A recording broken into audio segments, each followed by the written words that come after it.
नमस्कार, आप देख रहे हैं खबरों का सबसे विश्वसनीय और धमाकेदार बुलेटिन न्यूज ब्लास्ट और आपके साथ में विजेंद्र सोलंकी। बात करते हैं सुजानगढ़ विधानसभा उपचुनाव 2021। बीजेपी से जुड़े नेताओं में अब चर्चा का विषय बन गया है, क्या पार्टी किसी भगवाधारी को टिकट देगी। इस चर्चा के साथ ही ओमदास महाराज का नाम सुर्खियों में आ गया। श्री श्री 1008 सांगलपति पीठाधीश्वर हैं ओमदास महाराज और पिछले एक सप्ताह से दिल्ली यात्रा पर ओमदास महाराज थे। ऐसे में अचानक से नाम उनका सुर्खियों में आ गया है। सांगलपति महाराज की बगीची मेघवाल और जाट समाज की आस्था का केंद्र है। ऐसे में पार्टी खेल सकती है ओमदास महाराज के नाम पर दाव। यानी कि अगर बात सुजानगढ़ विधानसभा उपचुनाव की जाए तो एक तरफ इमोशनल कार्ड खेला जा सकता है, मास्टर भंवरलाल मेघवाल के बेटे को टिकट दिया जा सकता है। लगभग वो चुनावी मैदान में उतर भी चुके हैं और लोगों से संपर्क भी कर रहे हैं। और दूसरी तरफ बात अगर बीजेपी की जाए तो बीजेपी के अंदर अब कुछ नेताओं के बीच में चर्चा का विषय बना हुआ है। सवाल ये कि दरअसल सुजानगढ़ सीट से किसको टिकट दिया जा सकता है या किसको टिकट दिया जाएगा। ऐसा माना जा रहा है कि किसी भगवाधारी को टिकट दिया जा सकता है। और जब भगवाधारी की बात आ रही है तो फिर एक नाम निकलकर सामने आ रहा है, क्योंकि लगातार दिल्ली भ्रमण किया जा रहा है और ये नाम है ओमदास महाराज का, जो इस वक्त सुर्खियों में है। ओमदास महाराज के बारे में आपको कुछ जानकारी देते हैं। दरअसल श्री श्री 1008 सांगलपति पीठाधीश्वर हैं ओमदास महाराज और पिछले एक सप्ताह से दिल्ली यात्रा पर ओमदास महाराज थे। जाहिर है कोई जानकारी लगी होगी, किन किन नेताओं से मिले होंगे। उससे फिर ये बात आगे बढ़ने लगी कि हो सकता है कि सुजानगढ़ विधानसभा उपचुनाव में ओमदास मैदान में बीजेपी की तरफ से उतरते दिखाई दिए और इसीलिए नाम अचानक से सुर्खियों में आ गया। दरअसल सांगलपति महाराज की बगीची मेघवाल और जाट समाज की आस्था का केंद्र है और सुजानगढ़ सीट पर मेघवाल और जाट वोटर्स काफी संख्या में है। ऐसे में पार्टी ओमदास महाराज के नाम पर दाव खेल सकती है। और अब बात करते हैं राजसमंद चुनाव की सियासत में इस वक्त की बड़ी खबर। राजपूत नेता अवर सिंह पलाड़ा मैदान में उतर सकते हैं। निर्दलीय मैदान में उतरकर पूरे गणित को खराब कर सकते हैं। सूत्रों की माने तो राजपूत समाज ने बनाया जबरदस्त दबाव। राजपूत समाज के कई नेता पलाड़ा से मिले। अजमेर, राजसमंद और उदयपुर में पलाड़ा का प्रभाव है। बीजेपी से निष्कासित हैं फिलहाल अवर पलाड़ा। अब प्रदेश बीजेपी संगठन क्या प्रक्रिया अपनाएगा, यह भी अपने आप में एक बड़ा सवाल, क्योंकि अगर वो निर्दलीय चुनावी मैदान में उतरते हैं तो सबसे ज्यादा दिक्कत बीजेपी को ही होगी। वसुंधरा राजे के विश्वस्त माने जाते हैं पलाड़ा। डॉक्टर पूनिया और राजेंद्र राठौड़ से दूरी उनकी रही है। पलाड़ा को मनाने के लिए अब घाटी संघनिष्ठ नेता लगातार कवायद कर रहे हैं, लेकिन अगर वो मान जाते हैं तो बीजेपी के लिए राहत की खबर। नहीं मानते तो फिर बीजेपी के लिए इस सीट पर चुनाव को लड़ना और जीतना एक बड़ी चुनौती है। दरअसल विधानसभा उपचुनाव 2021 ताकि कैंडिडेट चयन में न रह पाए कोई भी चूक। फीडबैक के मद्देनजर एक अंदाजा ऐसा भी, बीजेपी प्रदेश अध्यक्ष तीनों क्षेत्रों के प्रमुख लोगों की सूची रखते हैं। जब भी मिलता वक्त ले लेते क्षेत्रों का फीडबैक, जेब में नियमित रूप से फोन नंबर्स की लिस्ट लेकर निकलते हैं पूनिया। स्थानीय पदाधिकारियों से लेकर प्रबुद्ध जनों की फहरिस्त इसके अंदर। शाम को कैंडिडेट्स को लेकर करते प्रमुख कोर टीम के नेताओं से टेलीफोनिक मंथन। राहुल गांधी ने एक बार फिर से आरएसएस पर निशाना साधा और कहा कि मेरा मानना है कि आरएसएस और संबंधित संगठन को संघ परिवार कहना सही नहीं। परिवार में महिलाएं होती हैं, बुजुर्ग होते हैं, उनका सम्मान होता है, करुणा और स्नेह की भावना होती है, जो आरएसएस में नहीं। अब आरएसएस को संघ परिवार नहीं कहूंगा। राहुल गांधी लगातार प्रधानमंत्री मोदी और संघ पर निशाना साधते रहे हैं, लेकिन अब वो कह रहे हैं कि वो आरएसएस को संघ परिवार नहीं कहेंगे और वो इसकी तुलना भी कर रहे हैं बाकायदा। वो कह रहे हैं कि जब कोई परिवार होता है तो उसमें महिलाएं होती है, बुजुर्ग होते हैं और उसमें उनका सम्मान होता है, करुणा होती है, स्नेह की भावना आपस में होती है।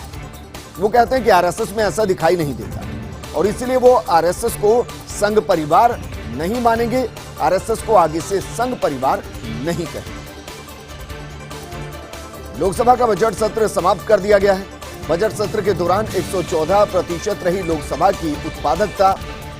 लोकसभा अध्यक्ष ओम बिरला लगातार उत्पादकता का रिकॉर्ड बना रहे हैं। तय समय से ज्यादा तक सदन चलाने का लोकसभा अध्यक्ष बिरला का कौशल है।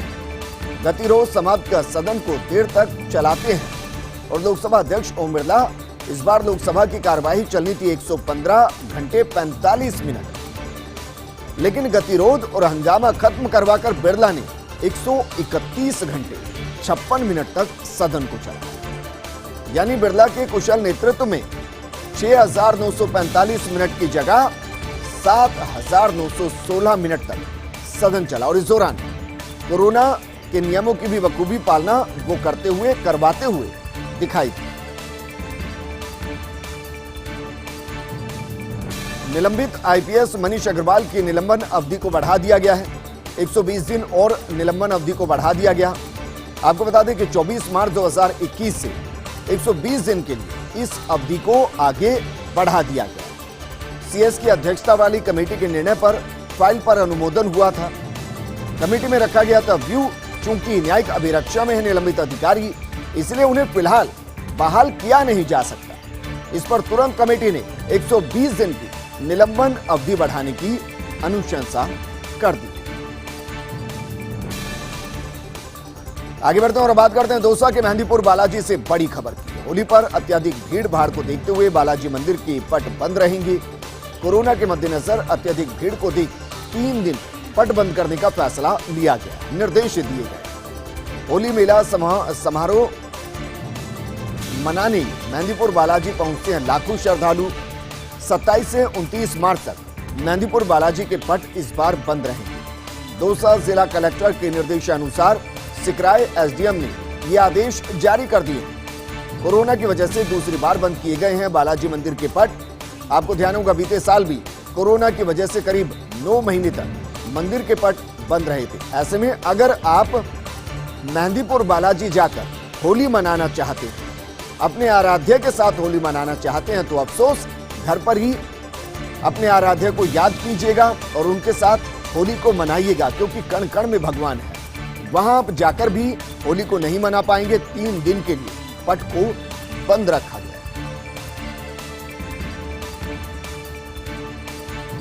होली के मौके पर खरीद सकते हैं सरस की मिठाई। जयपुर डेयरी ने शहर में कई प्रमुख जगहों पर मिठाइयां उपलब्ध करवाई हैं। Dairy MD A K. गुप्ता ने बताया कि रसगुल्ला, गुलाब जामुन, सोन पापड़ी, राजभोग मिठाइयां उपलब्ध रहीं। शहर में प्रमुख सरस बूथों और पार्लर पर ये मिठाइयां उपलब्ध रहीं।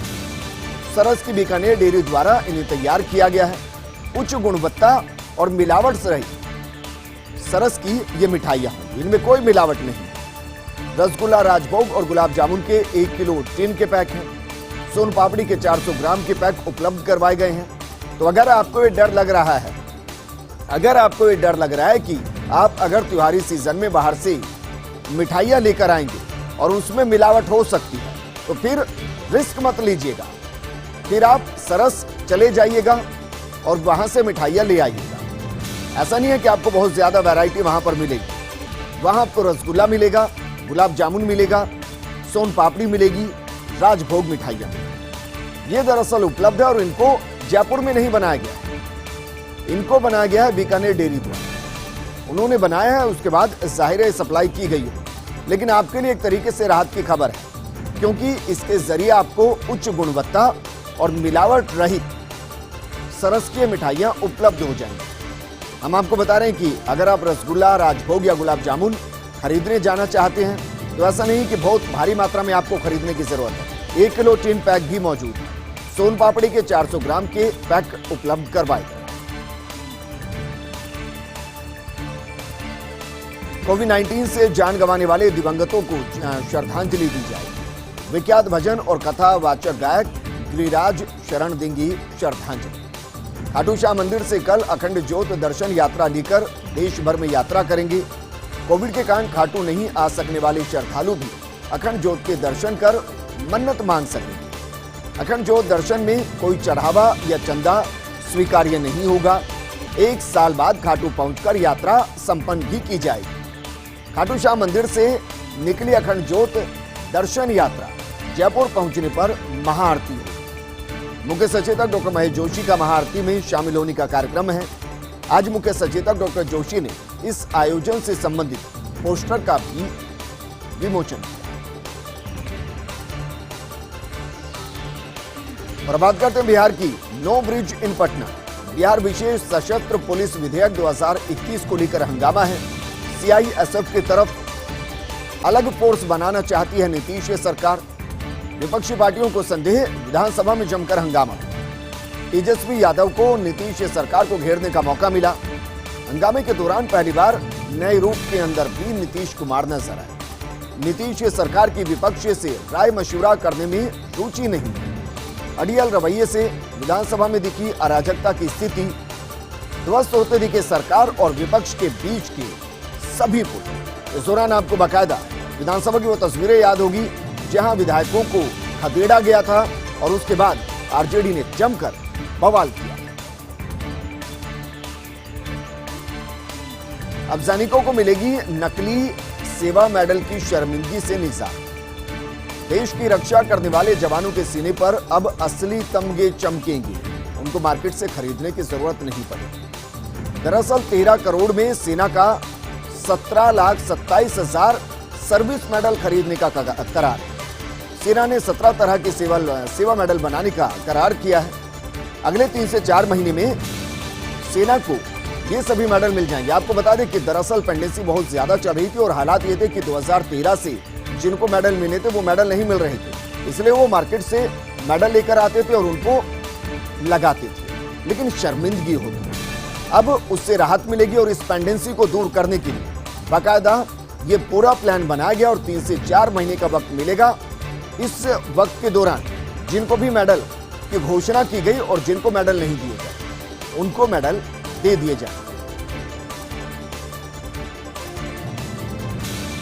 सुधार के ट्रैक पर भारत और पाकिस्तान के रिश्ते। भारत पाकिस्तान रिश्ते सुधारने की दिशा में शुरू हो चुके हैं सकारात्मक घटनाक्रम। ऐसे में अब क्रिकेट संबंध भी एक बार फिर से बहाल किए जा सकते हैं। पाकिस्तान के एक अखबार के मुताबिक दोनों देश इसी साल खेल सकते 3 मैचों की T20 सीरीज। जानकार सूत्रों के मुताबिक दोनों देशों को तैयार रहने के लिए कहा गया। इस सीरीज के लिए आईसीसी टूर्नामेंट्स के अलावा दोनों देशों के बीच द्विपक्षीय सीरीज नहीं। सीरीज 2012-13 के बाद नहीं खेली गई है, जबकि दोनों देशों ने टेस्ट सीरीज 2007 में अंतिम बार खेली थी, यानी कि 14 साल हो चले हैं और शायद 14 साल का ये वनवास अब खत्म होता हुआ नजर आए और भारत पाकिस्तान एक बार फिर से ग्राउंड पर मैच खेलते नजर आए। ब्रेक के बाद आपका स्वागत है। लॉकडाउन का 1 साल पूरा हो गया। 1 साल पहले आज ही के दिन 21 दिन का लॉकडाउन लगा था। 31 मई तक 68 दिन का लॉकडाउन नहीं भूल सकते देशवासी। लॉकडाउन के बाद खुल गया बहुत कुछ, लेकिन अभी भी पूर्ण रूप से ट्रेनों, अंतर्राष्ट्रीय हवाई यात्रा खुलना अभी बाकी है। कोरोना से देश में अब तक 1 करोड़ 17 लाख लोग संक्रमित हो चुके हैं। वहीं 1,60,000 से ज्यादा लोगों की जान जा चुकी है। लेकिन कोरोना ने हमें बहुत कुछ सिखाया है। परिवार की अहमियत सिखाई है, संकट से निपटने की तैयारी करना सिखाया है, साथ ही ये भी सिखा दिया कि प्रकृति से ज्यादा कुछ ताकतवर नहीं। पूर्व कमिश्नर इंटेलिजेंस रश्मि शुक्ला आरोपों के घेरे में। रश्मि शुक्ला पर अवैध तरीके से फोन टैप करने के आरोप लगे हैं। बगैर अनुमति मंत्रियों के फोन टैप कर रही थी रश्मि शुक्ला।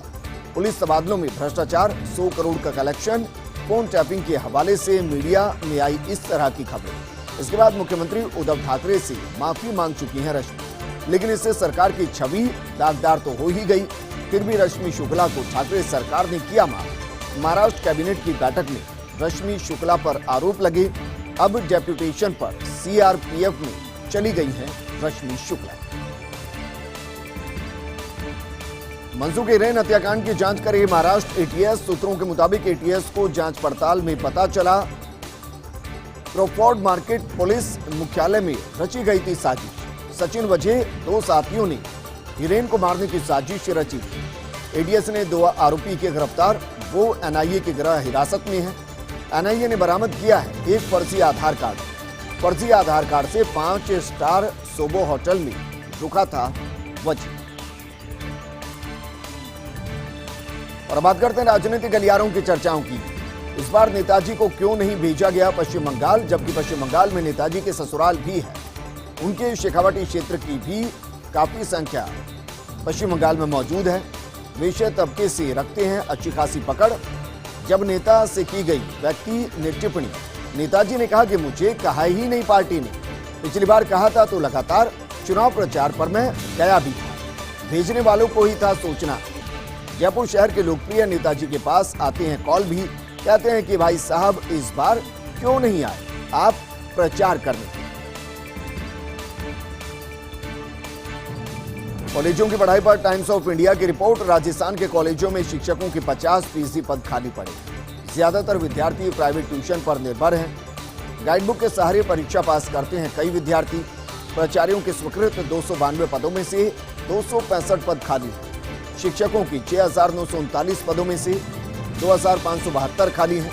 शारीरिक शिक्षक की 272 पदों में से 243 खाली हैं। लाइब्रेरियन के 274 पदों में से 245 पद खाली हैं। इस तरह कुल 12,816 पदों में से 6,232 पद खाली पड़े। बात करते हैं उपचुनाव और राम नाम की गूंज की। 3 विधानसभा क्षेत्रों के प्रचार में गूंजेगा राम नाम। बीजेपी के नेता और कार्यकर्ता अभी से जुटे रणनीति बनाने में। अयोध्या में भव्य राम मंदिर निर्माण बड़ा चुनावी मुद्दा होगा। उधर कांग्रेस भी तोड़ ढूंढने में जुटी है। जनता को बताया जा रहा राम मंदिर निर्माण में हम सब सहयोगी हैं। कांग्रेस भी भव्य राम मंदिर निर्माण के पक्ष में। अब चुनाव प्रचार और परिणाम तय करेगा राम किसकी मदद करते। पुडुचेरी चुनाव में आधार कार्ड के दुरुपयोग की शिकायत है। मद्रास हाईकोर्ट ने चुनाव आयोग से 26 मार्च तक रिपोर्ट मांगी है। Democratic youth foundation of India की तरफ से याचिका दायर की। पुडुचेरी शाखा के अध्यक्ष ए आनंद का बीजेपी पर आरोप है, चुनाव प्रचार में आधार कार्ड का दुरुपयोग कर रही है बीजेपी। आधार में मौजूद फोन नंबर के जरिए व्हाट्सएप ग्रुप बनाए गए। आधार कार्ड के जरिए मिल जाती है मतदाताओं की जानकारी। चुनाव में आधार कार्ड भी इस्तेमाल कर रही है बीजेपी। चीन की धमकी कमजोरों पर थी। कई दशकों में पहली बार पश्चिमी दुनिया में चीन पर नकेल कसी गई है। अमेरिका, कनाडा, यूरोपीय संघ और ब्रिटेन ने मिलकर चीन पर पाबंदी लगाई है। कोरोना वायरस और चीन की विस्तारवादी नीतियों ने नाराज किया है। यूरोपीय संघ हो या कनाडा या ब्रिटेन, सब अमेरिका की सलाह से ही आगे बढ़े। इसके बावजूद चीन ने अमेरिका को निशाना नहीं बनाया, बल्कि चीन ने यूरोपीय संघ को ही निशाना बनाया और पाबंदियां लगा दी। असल में यही चीन की हमेशा नीति रही। वो ताकतवर से नहीं लड़ता, बल्कि उसके सहयोगियों को निशाना बनाता, जैसे भारत को भी बनाया। और चीन की कूटनीति का जवाब अमेरिका और उसके सहयोगियों को साथ मिलकर देना ही हो। मेट्रोमैन ई श्रीधरन को भरोसा है केरल में बहुमत से सत्ता में आएगी बीजेपी या बनेगी किंग मेकर। केरल विधानसभा चुनाव में बीजेपी एडी चोटी का जोर लगा रही है। श्रीधरन के मुताबिक केरल में बीजेपी का भाग्य बदल सकता है। कहा कि मुझे लगता है कि बीजेपी के पास केरल में सीटें जीतने की बहुत अच्छी संभावना है। वामपंथी दलों को भारतीय परंपरा के बारे में कोई ज्ञान नहीं। अमित शाह के रोड शो को श्रीधरन ने बेहद शानदार बताया। वहीं तमिलनाडु में अस्तित्व के लिए जूझ रहे माकपा और भाकपा दोनों दलों के लिए खाता खोलना चुनौती है। द्रमुक गठबंधन के साथ चुनाव मैदान में उतरे हैं दोनों दल। पिछले चुनाव में दोनों दल रह गए थे खाली हाथ। हालांकि वामपंथी दल बिहार विधानसभा चुनाव परिणाम से उत्साहित है। बिहार में गठबंधन में तैयारी के साथ चुनाव लड़ा था और उम्मीद से ज्यादा सीटें भी जीती थी। जहां दोनों दल कुल 12 सीटों पर चुनाव लड़ रहे हैं तमिलनाडु के अंदर।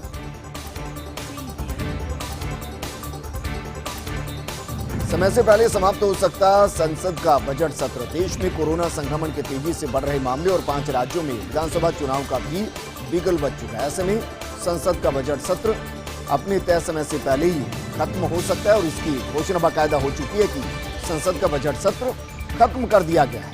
इस बार का बजट सत्र बेहद शानदार भी रहा और जिस तरीके से जितने घंटे निर्धारित किए गए थे, संसद, लोकसभा स्पीकर ओम बिरला की मौजूदगी में उससे ज्यादा वक्त तक सदन चले।